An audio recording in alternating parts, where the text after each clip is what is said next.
हमारे मुख्य अतिथि महोदय, शिक्षक और शिक्षिकागण, प्यारे बच्चों, माता समिति के सदस्य और आए हुए अभिभावकगण, आप सभी का इस विद्यालय प्रांगण में वार्षिक उत्सव के मौके पर विद्यालय परिवार की तरफ से हार्दिक अभिनंदन करते हैं।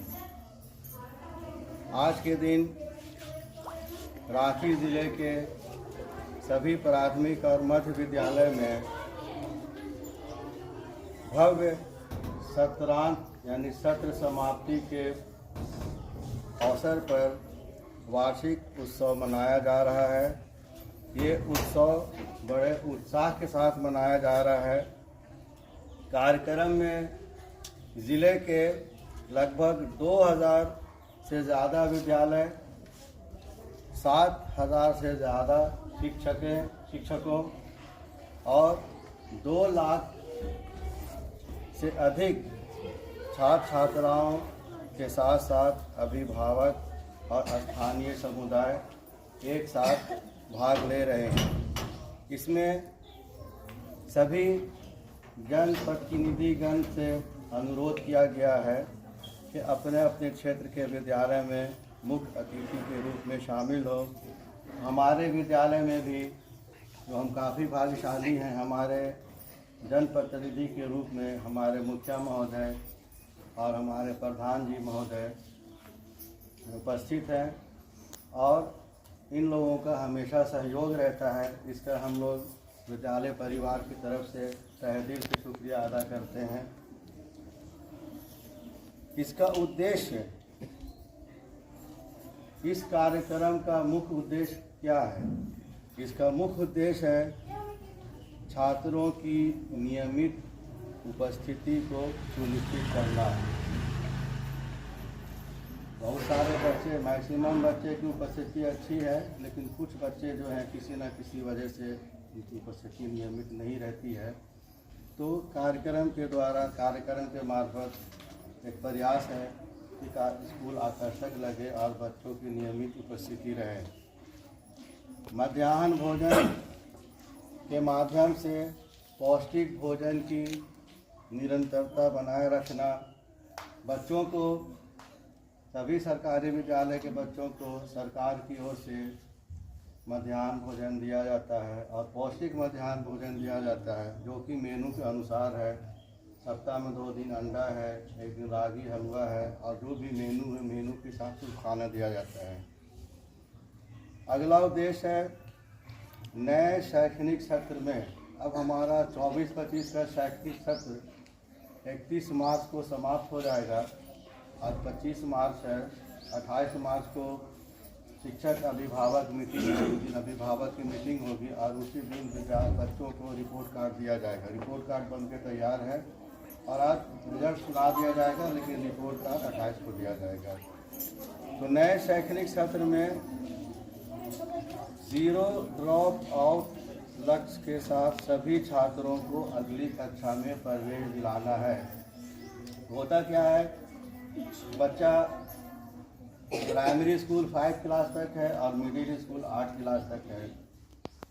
तो 5 क्लास तक बच्चा पढ़ने के बाद उस स्कूल से बच्चा निकल गया, तो कुछ बच्चे ऐसे होते हैं जो किसी न किसी वजह से वो दूसरे स्कूल में एडमिशन नहीं ले सके, या इधर उधर हो गए, या प्राइवेट स्कूल में चले गए।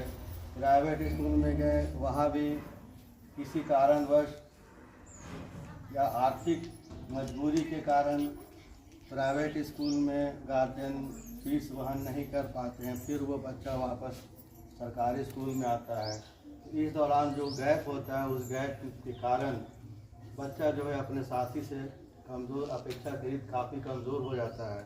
अगर वो बच्चा यहाँ 5 क्लास पास करके निकला तो प्राइवेट में जाता है तो वो पहला में लेता है या दूसरा में लेता है, वो कमज़ोर हो जाता है। लास्ट में नुकसान फिर बच्चे का हो जाता है। और 8 क्लास में भी समस्या है। 8 क्लास पास करने के बाद कुछ बच्चे बड़े हो जाते हैं, कुछ बच्चे कमाने चले जाते हैं। इसके कारण या कोई और भी कारण हुआ, गरीबी है, आर्थिक कारण है, तो वो पढ़ाई 8 क्लास के बाद छोड़ देते हैं। तो इस कार्यक्रम का उद्देश्य है कि जो ड्रॉप आउट है या जो बच्चा पढ़ाई छोड़ देता है, उसको किसी भी तरह स्कूल लाया जाए। फिर अगला उद्देश्य है छात्रों को झारखंड की समृद्ध कला और संस्कृति से जोड़े रखना। तो इस कार्यक्रम के द्वारा हमारे झारखंड की जो संस्कृति है, जो कला है, उससे हम लोग जुटे रहते हैं। और अभिभावक तथा समाज में सरकारी विद्यालयों के प्रति विश्वास को बढ़ाना, ये कार्यक्रम का मुख्य उद्देश्य है। और इसमें कई तरह का कार्यक्रम होगा। झारखंड का पारंपरिक लोक नृत्य, लोक संगीत हो गया, देशभक्ति गीत नृत्य हुआ, योग प्रदर्शन हुआ, कुरीतियों को दूर करने, बाल विवाह, बाल श्रम आदि पर जागरूकता नाटक हुआ। जिले एवं राज्य सरकार द्वारा संचालित विभिन्न शैक्षणिक कार्यक्रमों से हुए सकारात्मक परिवर्तन प्रस्तुतियाँ, तो ये इस तरह का कार्यक्रम होगा। और हमारे स्कूल की भी काफ़ी उपलब्धि है। इस सत्र में डीबीटी के माध्यम से 3 to 8 के जितने भी बच्चे हैं, जितने भी विद्यार्थी हैं, इस बार किसी के भी खाता में कोई त्रुटि नहीं रही। काफ़ी प्रयास लगातार करते रहे तो हर साल बच्चा लोग छूट जाता था, वहाँ से राशि चलती थी लेकिन खाते में नहीं पहुँच पाती थी। तो इस बार 100% बच्चे के खाते में फ्री से एक का पैसा, पोशाक का पैसा 600 रुपये के दर से सफलतापूर्वक चला गया। भले सत्र के अंत में हो, उसका टेक्निकल कारण है, कारण विभागीय है, जो भी हो।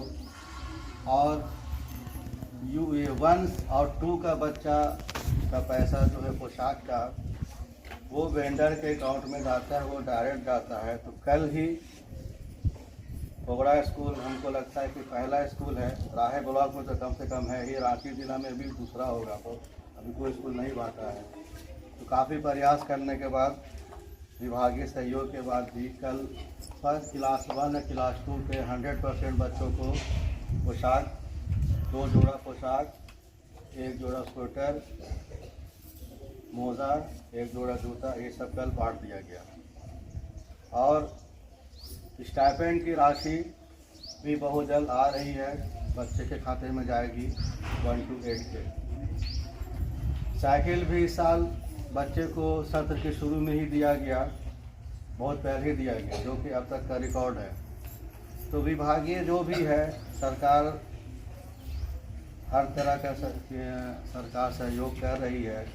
तो हम लोग का फ़र्ज़ है, अभिभावक का फ़र्ज़ है कि इस सहयोग का, इस कंट्रीब्यूशन का हम लोग 100% फ़ायदा उठाएं, अपने बच्चों पर ध्यान दें, घर में गाइड करें और स्कूल का सहयोग करें, ताकि बच्चे का भविष्य और देश का भविष्य उज्जवल हो। और फिर से एक बार हम अपने जनप्रतिनिधि का तहे दिल से शुक्रिया अदा करते हैं, उन्होंने अपना कीमती समय दिया, और उम्मीद करते हैं कि इसी तरह भविष्य में भी आप लोगों का सहयोग जारी रहेगा। और अधिक सहयोग की आवश्यकता है हम लोगों को, एज अभिभावक, एज जनप्रतिनिधि, और ज़्यादा सहयोग की अपेक्षा है और ज़रूरत भी है। तो इन्हीं बातों के साथ अपनी बात को हम यहाँ पे विराम देते हैं, और बहुत धन्यवाद। और मुझे आज गर्व होता है जो इस विद्यालय से मुझे सम्मान किया जाता है, सम्मानित किया जाता है। और इस महोत्सव में आज उपस्थित हैं इस विद्यालय में हमारे प्रधानाध्यापक जी और सारे शिक्षक और हमारे शिक्षिका और हमारे बच्चे और माता समिति जो है। मैं इन सबों का आभार व्यक्त करता हूँ, और सभी नन्हे मुन्ने बच्चों को मैं अपने तहे दिल से सैल्यूट करता हूँ, बहुत बहुत धन्यवाद, बधाई देता हूँ। हमारे पास शब्द नहीं है जो आप लोगों ने जिस तरह से आप लोगों ने स्वागत किया, जिस तरह से व्यवहार किया, मैं इसको थोड़ा सा एक दिमाग में आया उदाहरण के साथ मैं थोड़ा सा पेश करता हूँ। आप लोग देखते होंगे पौधा खिलता कैसे है, उनको एनर्जी कैसे आता है। एनर्जी आता है तो सूर्य की रोशनी से आता है। तो आज इस जो महोत्सव हुआ है, वार्षिक महोत्सव, आप लोग के लिए विशेष करके दिया गया है बच्चों के लिए, एक आप लोग के लिए एनर्जी का काम करेगा, एक उत्साह बढ़ाएगा, जुनून बढ़ाएगा, ताकत देगा। मुस्कुराते रहिए फूलों बगीचा की तरह। जैसे हम लोग फूल देखते हैं ना, रोशनी खिलता है, कितना सुंदर लगता है, सबको अच्छा लगता है। खाए हो ना खाए हो परवाह नहीं किए, अब विद्यालय आइए, उसी तरह मुस्कुराते रहिए, और अपना ऊर्जा माने स्वस्थ भी रहेगा।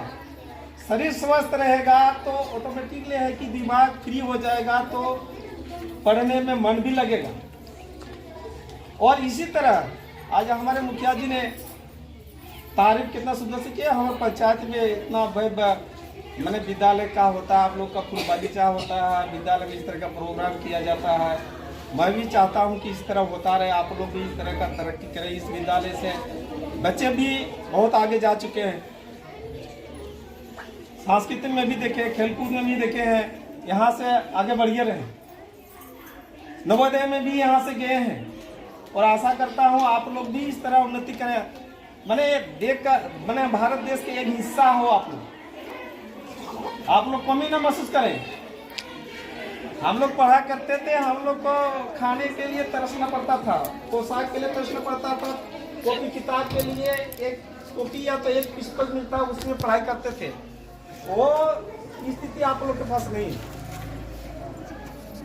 आप लोग के मेधावी भोजन तक है, पोशाक मिलता है, किताब मैंने विद्यालय आते हैं, आप लोग का बुक कॉपी सब मिलता है। तो इनका श्रेय आप लोग को मिला, इसका फायदा लेना है। हमारे यहाँ शिक्षक शिक्षिकाएं हैं, महान हैं, मैं उन सबों का भी बहुत आदर सम्मान करता हूँ, जो इस तरह से महफिल आप लोगों ने सजाया, और इस तरह के प्रोग्राम के साथ साथ पढ़ाई भी हो रही है, अनुशासन बना रहे हैं। और जो भी खामियां होगी यहाँ पर हम लोग साथ साथ है, हर चीज में भागीदारी है। एक परिवार का हिस्सा हूँ मैं इस विद्यालय का, मैं हमेशा रहूँगा। आगे के लिए आप लोगों के लिए हमेशा आवाज़ उठाते रहता हूँ। आपका सहयोग के लिए हम आगे एक कदम रहते हैं हमेशा और आगे रहेंगे। इसलिए एकदम हंसमुख रहना है, एनर्जी के साथ, कभी नाराज नहीं होना है और पढ़ाई करना है। आप लोग का ये एनर्जी देता है। ये मेरा शिक्षक और मेरा सहायक शिक्षा के साथ आप लोग का एक जैसे नहीं होता बाप पुत्रों से, माता पिता पुत्रों से जैसे एक प्रेम होता है ना, एकदम उसी तरह रखना है कि हम वहाँ पर कोई ऐसा समावेश नहीं होना चाहिए कि हम पराया हैं। एकदम गुरु को गुरु की बातें मानना है। जो बोलेंगे उसी हिसाब से, जैसे बोलेंगे वैसे रहना है, वैसे पढ़ाई करना है और तरक्की करना है, तभी आप आगे जा सकते हैं एकदम हंसमुख रहते हुए। इसीलिए इस तरह का प्रोग्राम किया जाता है। तो आप लोग के लिए बहुत स्वादपूर्ण है और बहुत आप लोग का प्रोग्राम का देखने का है, हम लुत्फ उठाएंगे हैं। इसलिए इन्हीं बातों से मैं अपनी वाणी को विराम करता हूँ। मैं सैल्यूट करता हूँ सबको, एक बार तहे दिल से प्रणाम करता हूँ। जो आप लोगों ने तैयार किया है इस तरह से करते रहेंगे। धन्यवाद।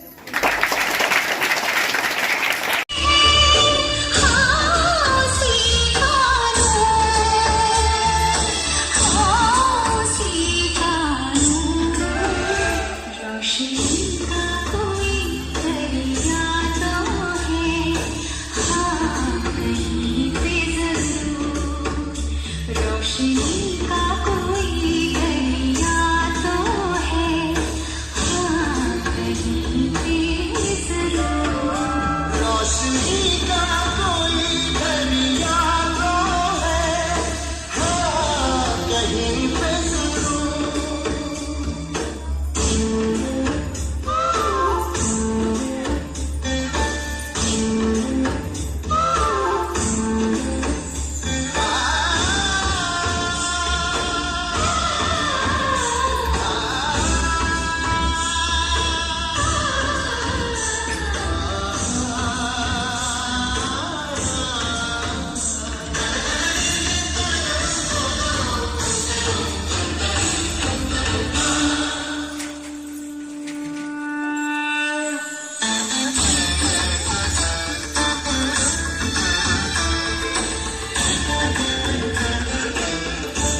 उसके बाद हमारे सहायक टीचर लोग और हमारे गांव के प्रधान लोग आए हुए हैं और जितने मतलब बच्चे लोग का गार्जियन आए हुए हैं, सबको मैं मेरे तरफ से सबको प्रणाम करना चाहता हूँ।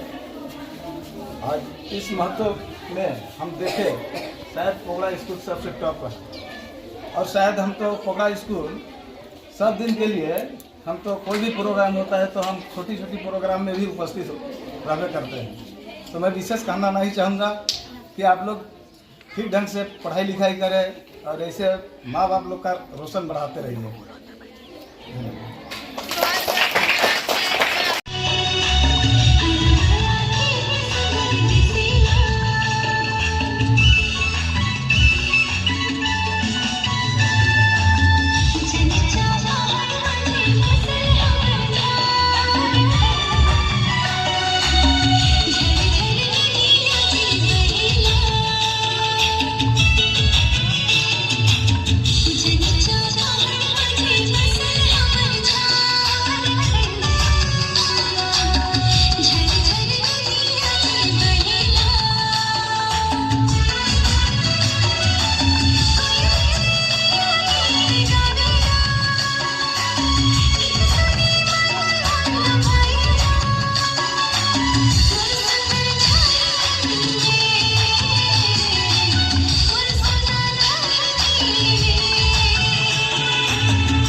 आदरणीय मुख्य अतिथि हमारे ग्राम प्रधान जी, हमारे माननीय मुखिया एवं हमारे प्रधानाचार्य तथा शिक्षकगण और मेरे प्यारे छात्र तथा छात्राओं, आप सभी को मेरा सादर नमस्कार।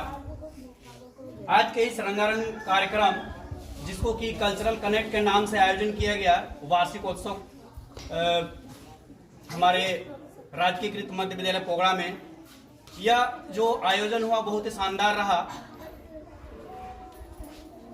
मैं सबसे पहले हमारे मुख्य अतिथि को धन्यवाद देना चाहूँगा जो हमारे बीच हो अपने कीमती समय को निकाल करके आए और हम लोगों का उत्साह बढ़ाया, जिससे यह कार्यक्रम बहुत ही अच्छे से सफल हो पाया। दूसरी बात, मैं अपने प्रधानाचार्य महोदय को भी धन्यवाद देना चाहूँगा, जिनके मार्गदर्शन के बिना यह कार्यक्रम शायद अच्छा न हो पाता। उन्होंने हमें इतना अच्छा सहयोग किया, हर दृष्टिकोण से अपना मार्गदर्शन दिया, जिससे यह कार्यक्रम बहुत ही अच्छा। आज के इस मंच को अपनी प्रस्तुतियों से जीवंत बनाने वाले सभी छात्र छात्राओं तथा जो भी गण आए हैं, सभी यहाँ पर किसी न किसी रूप में अपना भागीदारी दिए हैं, मैं उन सभी को धन्यवाद देना चाहूंगा। हमारे दो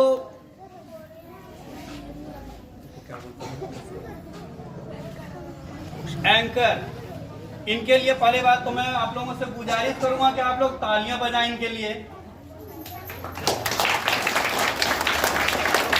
तो छोटी छोटी बच्चियां जो है शायद एक दो दिन में हमारे बीच से चली जाएंगी। ये अपने बहुत ही अच्छा एंकर किए, एंकरिंग। उसके बाद मैं धन्यवाद देना चाहूंगा हमारे सहायक शिक्षक रिशु दमता मैम को, जिनका बहुत ही अथक प्रयास रहा इस कार्यक्रम को सफल बनाने के लिए। फिर हमारे माता समिति के सदस्य को भी धन्यवाद देना चाहूंगा, और वो सभी सदस्य या अभिभावक जो हमारी छोटी छोटी हमारे कार्यक्रम को सफल बनाने में अपना योगदान दिया है, चाहे वो बाजा के रूप में हो, चाहे वो, और वे छात्र जो अपना जो बैकग्राउंड में अपना योगदान देते हैं, जैसे झंडा गाड़ने का काम हुआ या टेबल बिछाने का काम, छात्र छात्राओं को शांत कराने का काम, उन सभी को मैं धन्यवाद देना चाहूंगा। अंत में मैं उन सभी अभिभावकगण को धन्यवाद देना चाहूंगा जो आप आए, क्योंकि आप लोगों के लिए ही यह कार्यक्रम आयोजन किया गया था और यह कार्यक्रम बहुत ही सफल भी रहा। इन्हीं शब्दों के साथ मैं अपनी वाणी को विराम देता हूं। धन्यवाद।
एक शब्द नहीं बल्कि एक महान गुण, एक आदत और एक जीवन शैली है।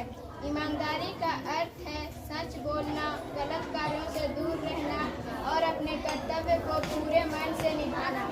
कहा गया है कि ईमानदारी एक ऐसा दीपक है जो हमें एक ईमानदार व्यक्ति, चाहे वो गरीब हो या अमीर, उसे समाज में हमेशा सम्मान, विश्वास और प्रतिष्ठा ही मिलती है, जबकि बेईमानी से प्राप्त सफलता क्षणिक होती है और अंत में हमें सिर्फ पछतावा ही देती है। हमारे देश के महान नेता महात्मा गांधी, डॉक्टर APJ अब्दुल कलाम और लाल बहादुर शास्त्री ने ईमानदारी को अपने जीवन का आधार बनाया और इतिहास में अमर हो गए। आज के समय में जब दुनिया में धोखा, भ्रष्टाचार और स्वार्थ बढ़ रहा है, तब हमें ईमानदारी की आवश्यकता पहले से कहीं अधिक हो गई है। ईमानदारी का रास्ता कठिन होता है, लेकिन मंजिल सदा उजली होती है। सत्य की हमेशा जीत होती है और असत्य की उम्र बहुत छोटी होती है। नारा, सत्य बोलो, निर्भय बनो, ईमानदारी हमारी पहचान है।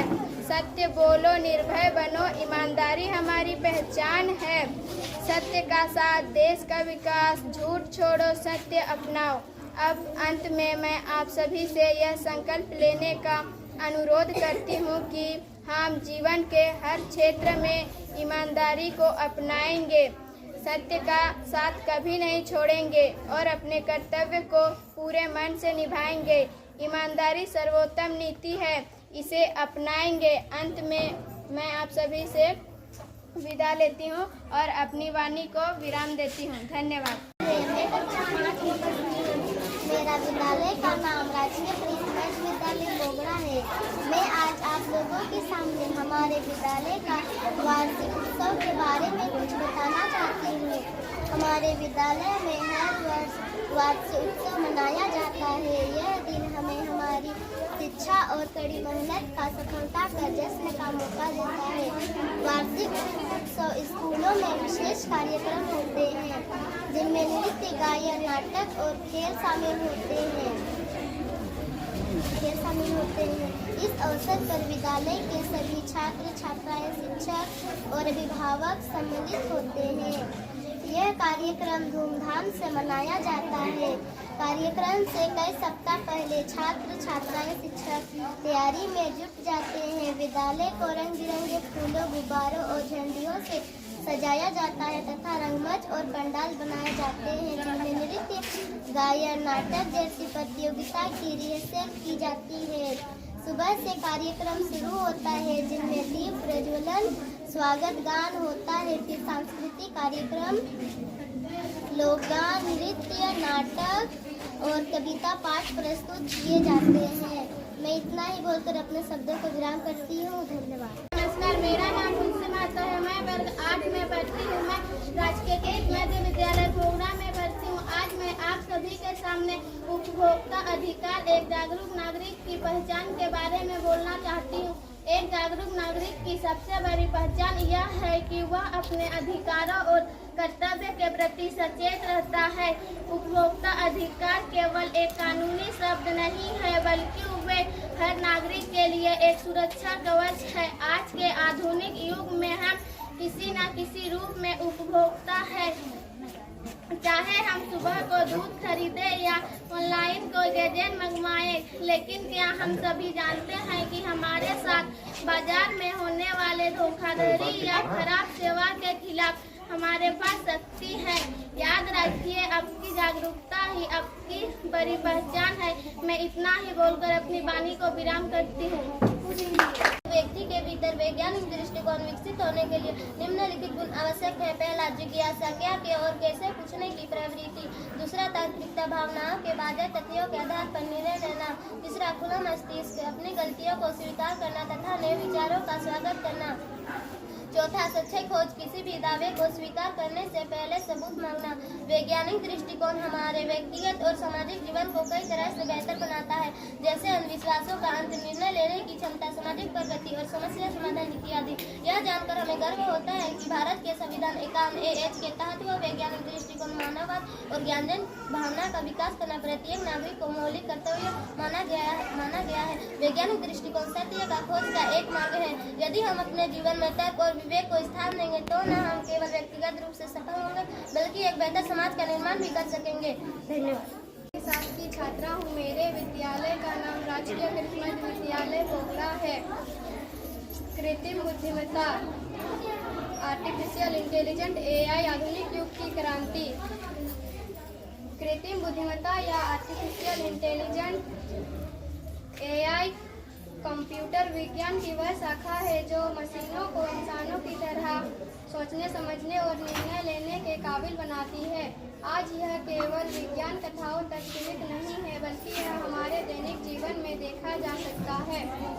AI के मुख्य उपयोग। AI का प्रभाव विभिन्न क्षेत्रों में देखा जा सकता है। शिक्षा, गूगल जेमिनी और ChatGPT जैसे माध्यमों से छात्र जटिल विषयों को समझ सकते हैं। स्वास्थ्य, AI एल्गोरिथम बीमारियों का जल्द पता लगाने और सर्जरी में मदद कर सकते हैं। यातायात, एल्सा जैसी कंपनियों की सेल्फ ड्राइविंग कारें AI का उदाहरण है। मनोरंजन, नेटफ्लिक्स और यूट्यूब AI का उपयोग करके वीडियो की अनुशंसा करते हैं। AI के लाभों में कार्यों में सटीकता और समय की बचत शामिल है। इसकी कुछ चुनौतियां भी हैं, जैसे कि रोजगार के अवसरों में कमी और गोपनीयता को प्राइवेसी को लेकर चिंताएं।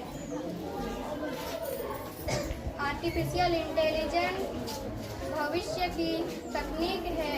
यदि इसका इस्तेमाल हम नैतिक सीमाओं में करेंगे तो वह मानव सभ्यता के लिए उपयोगी हो सकता है। बस इतना ही करेंगे। मैं अपनी बोली को विराम देती हूँ।